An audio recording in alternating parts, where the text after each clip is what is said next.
Hello and welcome back to the Disabled War Veterans videos. My name's Chris and I'm a disabled war veteran of the Royal Air Force. So today we're going to talk a little bit about the medical boards process.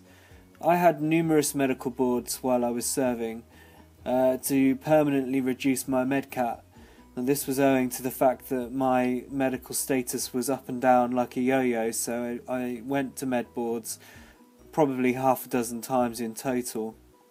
And the first thing to mention is that it's not really a board.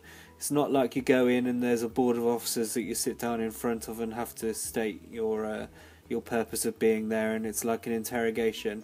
You see 3 separate doctors. It's held at RAF Henlow, at the Defence Medical Centre at RAF Henlow. You see 3 separate doctors who each ask you various questions about your medical records and your current status as to how your health is currently. You then go in to see the president of the board, who makes the final decision and gives you your permanent MES medcat. At that point they either advise that you continue service with your reduced medical category, or that you are advised for a medical discharge. As I said, half a dozen times I was given a reduced medcat and continued service within trade. Sometimes they can offer you continued service but switch the trade. So say if you were like an RAF regiment gunner and you could no longer perform as a gunner but you could perform as a steward or as an adminer, they'd offer you like a retrade and you could go off and do a different trade.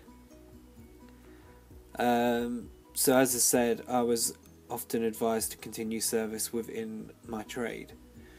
Now the unit medical officer can give you like a temporary reduced MES, but that only lasts for up to I think 3 years before you have to go to med boards, and they can make you P7 or P0. P7 is like downgraded but with limitations, and P0 is unfit for work, sick at home.